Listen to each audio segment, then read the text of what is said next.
¿Cómo se viene el 2023 y qué medidas adoptar para un futuro más favorable para el país? Chile 2023 Podcast, el lugar donde expertos en diferentes temas se encontrarán para plantear posibles soluciones en base al país en el que vivimos y en el que vendrá. Este es el podcast de Saca la Voz. Hola, sean todos bienvenidos a un tercer capítulo de nuestro podcast Chile 2023. Hoy vamos a hablar de un tema que nos afecta a todos como sociedad porque la educación es sin duda la base del progreso de una comunidad. La crisis educacional en Chile, desde la deserción escolar, la violencia que parece haberse tomado en los establecimientos escolares y la crisis de falta de profesores son temas que hoy día están en boga. Y para esto, nada más interesante que tener a nuestra invitada Mariana Elwin, exministra de Educación y presidenta de la Junta Directiva de la Universidad Gabriela Mistral, para que nos dé su perspectiva de esta situación, posibles soluciones y entender las razones de lo que está pasando. Mariana, gracias por acompañarnos hoy día. Sí, gracias por invitarme, encantada. Mariana, antes de pasar a temas educacionales, me encantaría preguntarte algo personal. Hace poco tiempo, el presidente Boric develó la estatua del presidente Patricio Aylwin en la Plaza de la Ciudadanía. ¿Qué te parece este gesto? Desde alguien o desde una coalición que ha criticado a la concertación, develar la estatua del presidente que probablemente sea el más significativo de la concertación. Yo creo que es un gesto muy importante para el país. De partida porque el presidente Boric aceptó inmediatamente, esto hace ya varios meses, que él iba a inaugurar este monumento que ya estaba prácticamente listo. Porque también colaboraron el presidente Piñera y la presidenta Bachelet en que esto fuera posible. Creo que el discurso que él dijo fue como que retomó, y lo dijo él con estas palabras, retomó una posta republicana de los presidentes de la República, cosa que hasta ahora el discurso de ellos habría sido más bien rupturista. Y creo que él recogió la continuidad republicana del país y sus valores democráticos. Y claro, mucha gente dice, bueno, otra vuelta de carnero. Y es verdad que el presidente ha tenido que retractarse mucho. Creo que en parte tiene que ver su juventud y el ímpetu de lo que hicieron antes de ser gobierno, pero también creo que han aprendido, porque él tiene una tremenda responsabilidad sobre sus hombros y entonces es muy distinto gobernar que ser oposición. Y por otra parte, al gobernar, él se da cuenta que no todo lo que se quiere se puede, que hay que buscar acuerdos porque si no las cosas no resultan. Todo aquello que renegaron y criticaron, bueno, lo tienen que hacer. Entonces, creo que es un gesto también, no solo de retomar la continuidad democrática y republicana, sino que también un gesto de responsabilidad. Y esto lo compromete, porque estaban todos sus ministros sentados, estaban los comandantes en jefe de las Fuerzas Armadas, estaba el arzobispo, estaba el contralor, estaba el presidente del Senado, el presidente de la Cámara, estaban dos expresidentes de la República, en fin. Entonces creo que él queda muy comprometido con las palabras que dijo ahí y yo me alegro por Chile. Parece ser una muy buena señal para el país. De todas maneras, retomar la política de los acuerdos, ser puente, habló de ser puente. Sin duda, la sociedad se construye entre todos. Y entender que la política también consiste en ensanchar el límite de lo posible y que no todo se puede hacer. Exacto. Oye, 1.000.000 de gracias. Pasando ya como a los temas educacionales. Más de 50.000 alumnos han desertado el año 2022. ¿Cómo lees tú esto? ¿Qué está pasando? ¿Por qué los niños no quieren ir al colegio? ¿Por qué sus padres no quieren mandarlos? ¿A qué se debe la deserción escolar? Bueno, creo que no es un fenómeno nuevo, que esto partió por lo menos hace unos 5 años atrás o más. Nosotros, los gobiernos de la Concertación, hicimos un tremendo esfuerzo por que todos los niños fueran al colegio. De hecho, cuando yo era ministra, y esto el año 2000, más del 40% de los jóvenes desertaba del sistema escolar, o sea que era mucho más que ahora.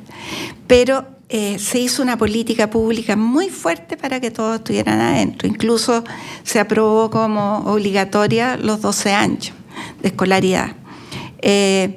Pero bueno, yo siento que lo que ha pasado es, por una parte, que se ha ido deteriorando la legitimidad de la educación como un instrumento de mejorar la vida. De hecho, hasta hace, 10 años atrás, el indicador más importante era los años de escolaridad y de estudio, no solo de escolaridad, de estudio, y las remuneraciones estaban muy ligadas a eso, cuántos años de estudio tenías y qué salario ibas a tener.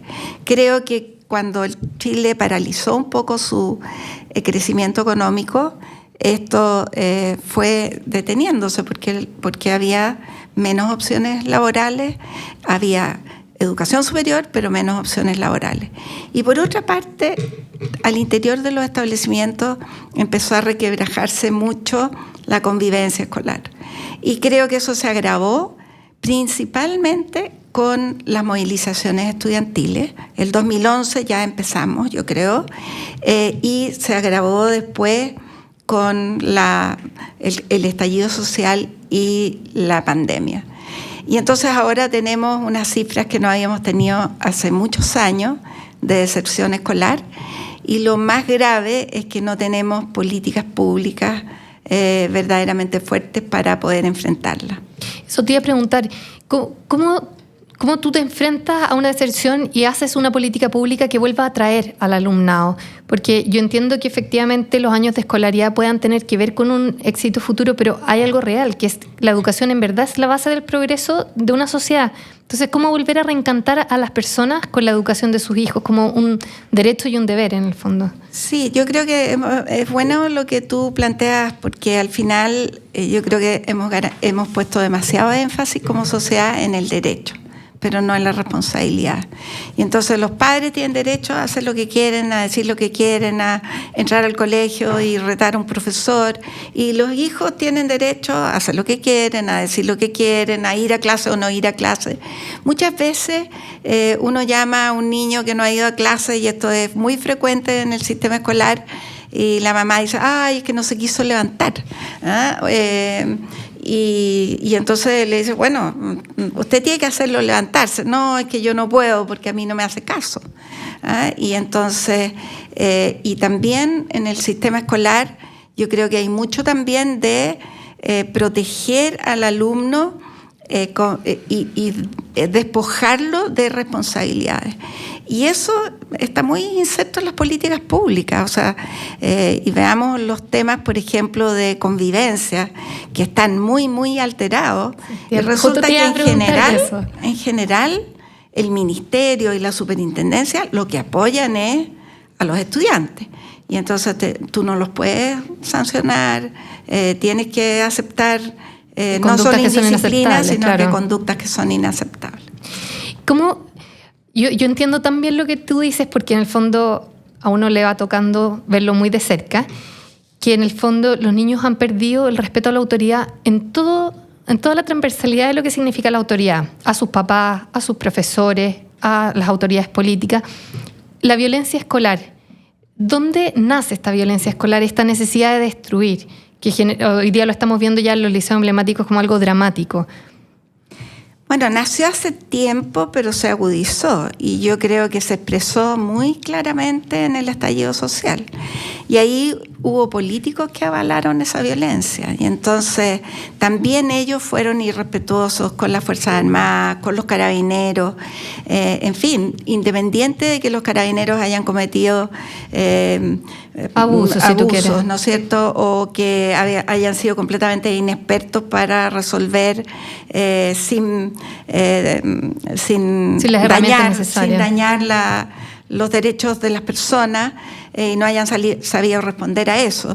Pero, vimos a demasiados políticos faltando el respeto a los demás.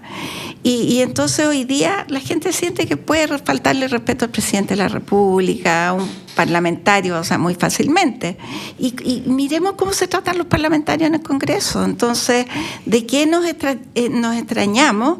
De cómo se tratan los periodistas en los matinales, las palabras que dicen, yo creo que hay una violencia instalada en querer no sé, liquidar a una persona que va a una entrevista. También hay una violencia instalada en el lenguaje. Creo que el lenguaje se ha deteriorado muchísimo. Y la pandemia fue un factor muy complicado porque muchos estudiantes de Chile, y yo diría que un porcentaje muy importante, estuvo 2 años sin ir nunca a un establecimiento educacional. Eso no pasó en los colegios particulares pagados, tampoco pasó mayoritariamente en los colegios particulares subvencionados, pasó fundamentalmente en la educación pública. Entonces, el deterioro y los profesores que tampoco querían volver a clase. Entonces, ahora el ministro dice, no, aquí cometimos un error, se debió haber vuelto a clase antes. Todos los que trabajamos en educación sabíamos, y él tiene que haber sabido que era un error mantener esto así, pero se le hizo caso al colegio de profesores. Yo estaba pensando lo que tú me decías y creo que tienes tanta razón. En el fondo, cómo se ha validado la violencia como un mecanismo de obtener lo que uno quiere, porque simplemente tengo derecho a, sin pensar que afectas el derecho de los demás. Bueno, en este caso, incluso la educación de tus propios compañeros. Mira, cuando digo que el estallido social tuvo un efecto enorme, bueno, la gente creyó que con un acto de violencia su vida iba a ser mejor. Y resulta que han pasado los años y la gente se da cuenta que en su vida no solo no es mejor, sino que es peor. Entonces, yo creo que hoy día estamos en un momento muy oportuno para decir, ese no es el camino. O sea, ese camino empeora. ¿Ah? Acuérdate tú que hubo personas que hoy día, no sé si están en el gobierno o tal, que dijeron, bueno, vamos a meter un poco de inestabilidad para que... vamos a meter inestabilidad para cambiar las cosas. Pero la verdad es que el camino de la ruptura quedó desechado después del plebiscito. Y eso a mí me parece que es una señal potentísima que dio la propia ciudadanía, la misma que apoyó la violencia, porque la ciudadanía también validó la violencia. Y por eso los hijos que van al colegio validaron la violencia, porque sus padres también la validaron, aunque no fueran violentos, aunque no salieran a la calle.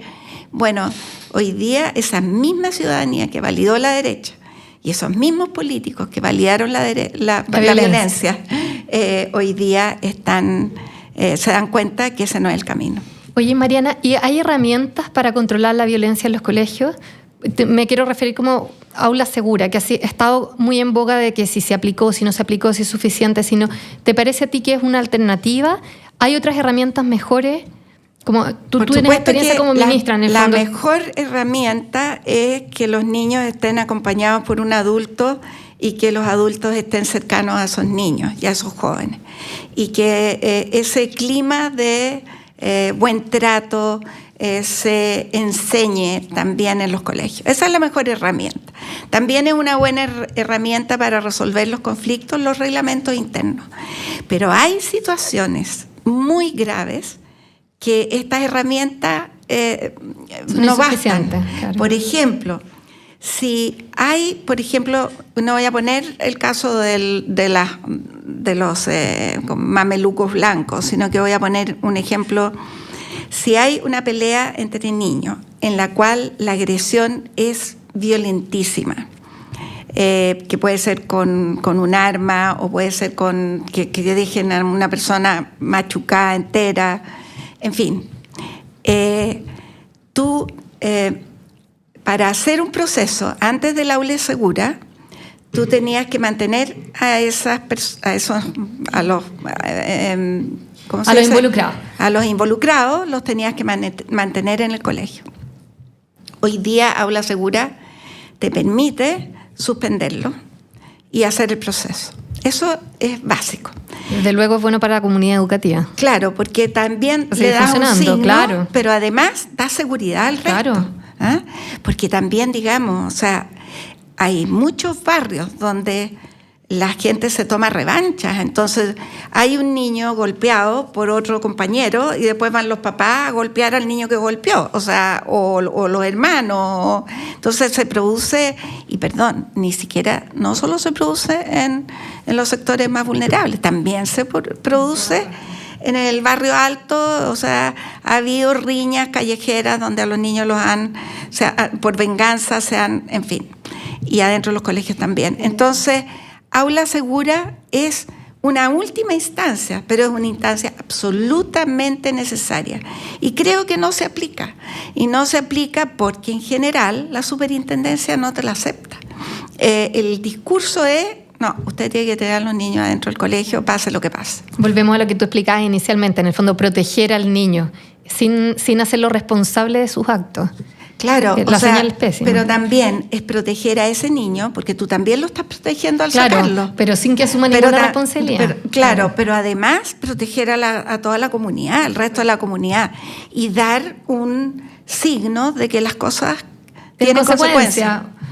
Oye, el último como tema educativo que me encantaría que te refirieras es el tema de la falta de docentes hoy día. Es terrible. Como que es algo que se percibe, terrible. se habla, pero nos gustaría como saber un poco. Es bien complicado porque se hizo una ley en el gobierno de...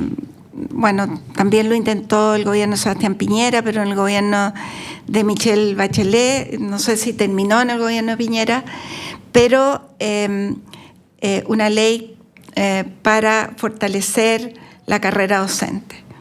Y esa ley requiere que los profesores se evalúen, y la verdad es que significa un aumento bien significativo de recursos para los docentes. Pero, primero, hay muchos docentes que no quieren evaluarse, entonces siguen ganando más o menos lo mismo que antes. Y por otra parte, se puso un puntaje alto para ingresar a las carreras de educación. Y resulta que, a pesar de que las remuneraciones mejoraron, los jóvenes no quieren estudiar educación. Y yo los entiendo en el sentido de que todo lo que vemos, así desde la televisión, todo, es que es muy difícil trabajar en un establecimiento educacional y ser profesor o profesora. Entonces, claro, la gente prefiere otras carreras que van más seguros con un retorno rápido. Por ejemplo, si un abogado entra a trabajar, puede que entre con 600.000 pesos en alguna parte, pero sabe que si le va bien, no sé, a poco tiempo va a tener una remuneración de 1 millón o de 1.200.000 y de ahí para arriba. En cambio, un profesor sabe que para llegar a esa remuneración va a tener que tener varios años de experiencia, va a tener que rendir un examen, y por otra parte, de ahí para arriba también tiene un tope. Entonces, claro, es muy complicado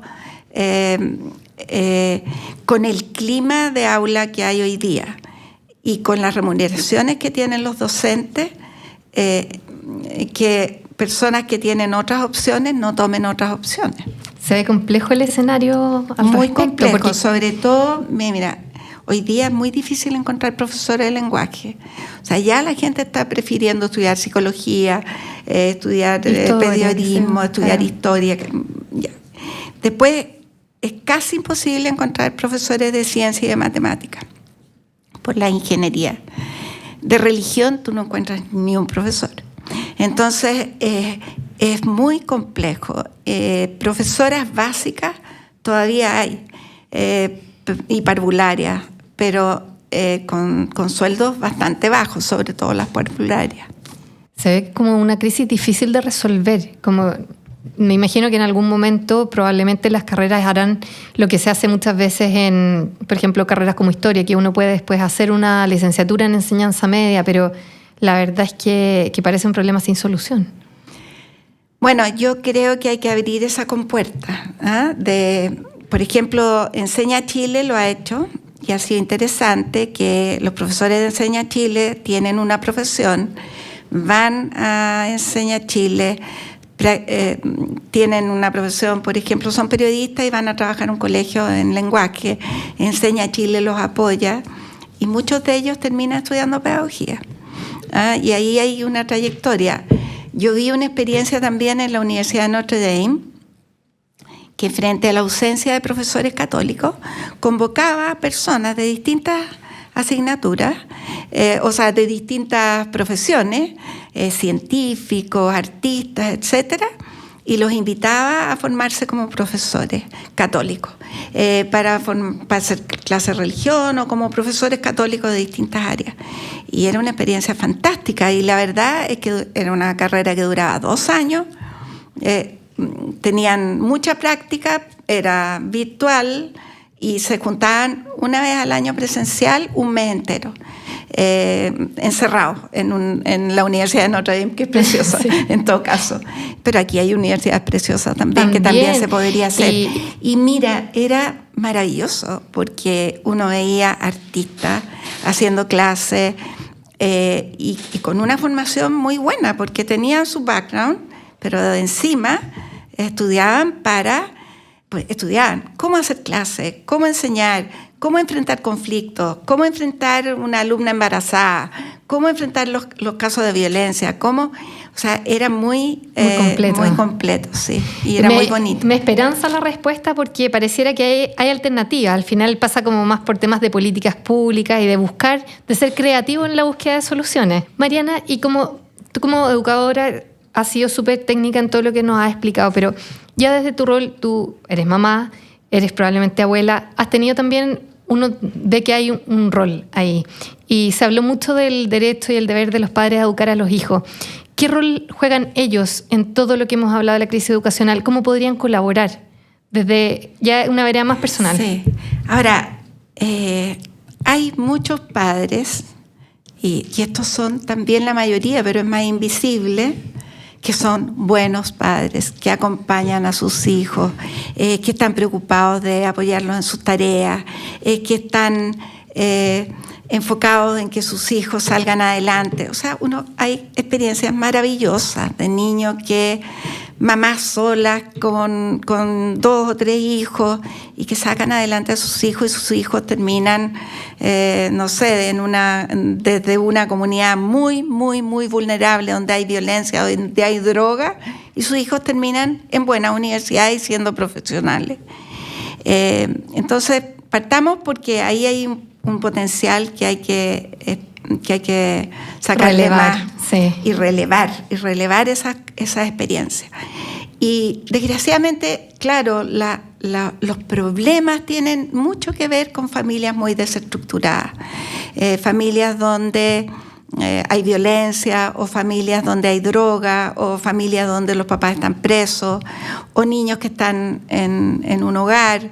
En fin, de verdad que ese es un tema muy complejo, pero entonces, ¿cómo trabajar con esos papás? Y ahí escapa un poco al establecimiento educacional. Entonces, claro, se derivan, mucha gente llega a los colegios y dice, bueno, en mi casa hay violencia, o tú sabes por los hijos, y el colegio lo deriva a una oficina de protección de derechos, o a un consultorio, o a un psicólogo, o a un psiquiatra, pero los colegios no pueden hacer esa pega. Entonces, creo que estas familias que tienen muchas dificultades, no basta con darles un subsidio. Esos subsidios tienen que ir con compromisos de participar en actividades en las cuales se puedan insertar más en la sociedad y poder hacer la pega con sus hijos. Oye, Mariana, ¿y el Chile 2023? ¿Cómo lo ves tú desde la educación? ¿Qué se nos viene? A ver, yo lo veo difícil, porque yo creo que el próximo año nosotros vamos a tener más pobreza, porque se viene una recesión económica. Yo creo que ya hay, aquí en los sectores más acomodados no se nota aún, pero la verdad es que también se va a empezar a notar de padres que no van a poder pagar la educación de sus hijos en colegios caros, pero en los sectores más pobres, si bien la educación es gratuita, no tener ingresos en la familia es un problema súper serio. Y yo creo que la pandemia también nos enseñó que tuvimos ese problema, o sea, fue impactante. Y ahí hubo mucha solidaridad. Y hubo mucha solidaridad al interior de los establecimientos educacionales y también el gobierno también se puso. Por ejemplo, se repartían cajas de alimentación.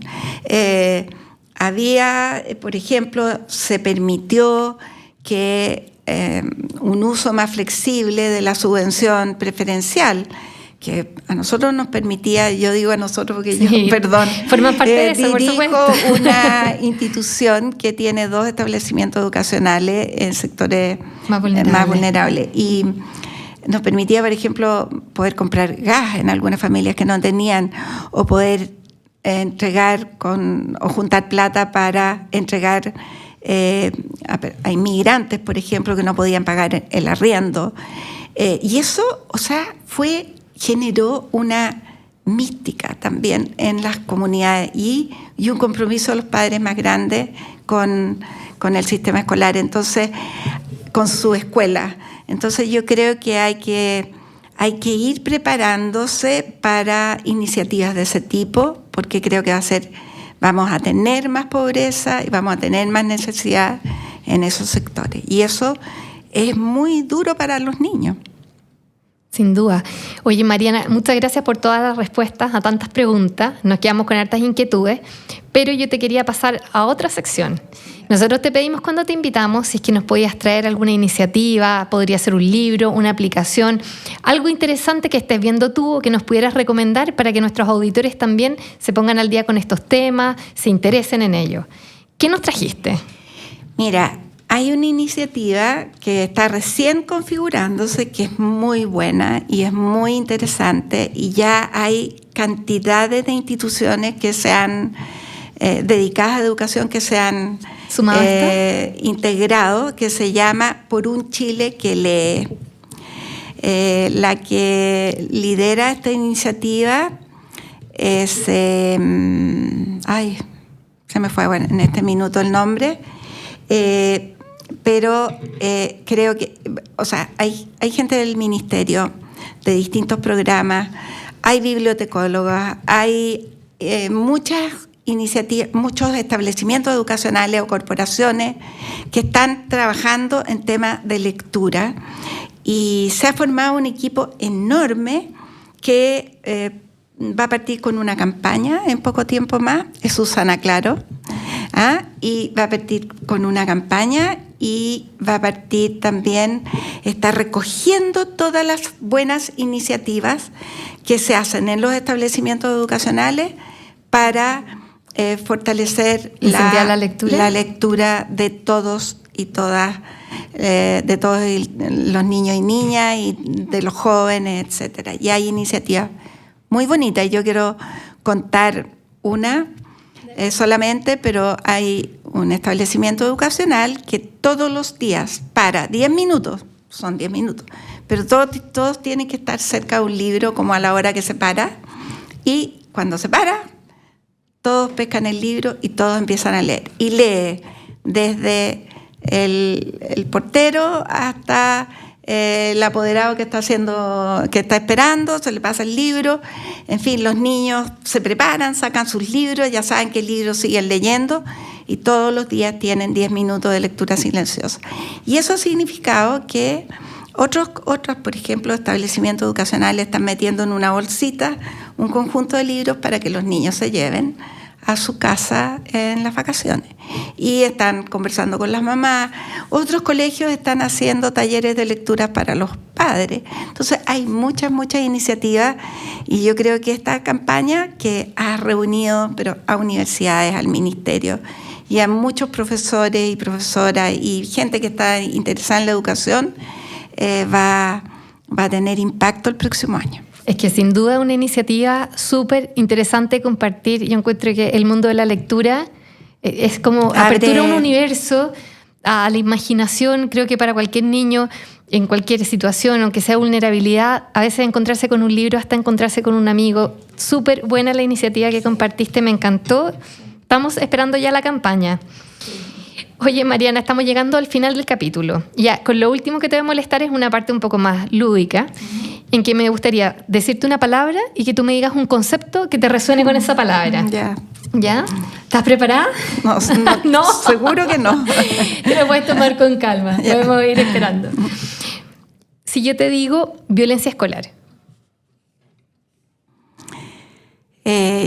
A mí lo que se me viene a la cabeza es la violencia más extrema en los liceos emblemáticos.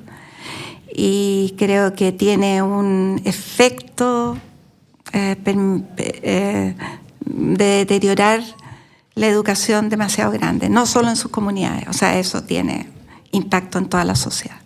El colegio de profesores. Yo creo que es un gremio que no pone el bien común del país por encima de sus intereses. Y sus intereses a veces son mucho más mezquinos que la mayoría de los profesores, porque los profesores son generosos. El rol de los alcaldes de los colegios municipales. Bueno, hay de todo. Hay alcaldes buenos y hay alcaldes que han sido un desastre. El problema es que los alcaldes cambian cada 4 años y aquí en nuestro país el que llega piensa que empieza de nuevo. Y eso es malo y por eso en ese sentido los servicios locales de educación tienen más continuidad y puede ser una alternativa. Pero lo que se demostró ahora en la pandemia, que los servicios locales tuvieron más presencialidad que los colegios municipales. O sea, los municipales fueron los que nunca abrieron. Que no aprobaron. Sí. Ministerio de Educación. A ver, yo creo que el Ministerio de Educación ha estado muy entrampado en temas que no han sido los más importantes.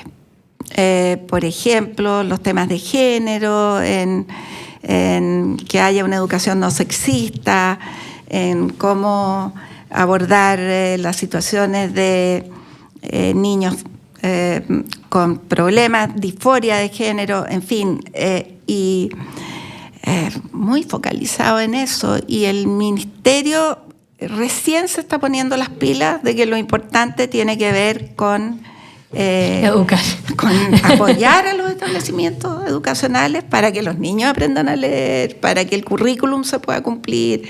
En fin, recién se está poniendo las pilas en el tema de la deserción escolar, pero hasta este momento eso no era una prioridad.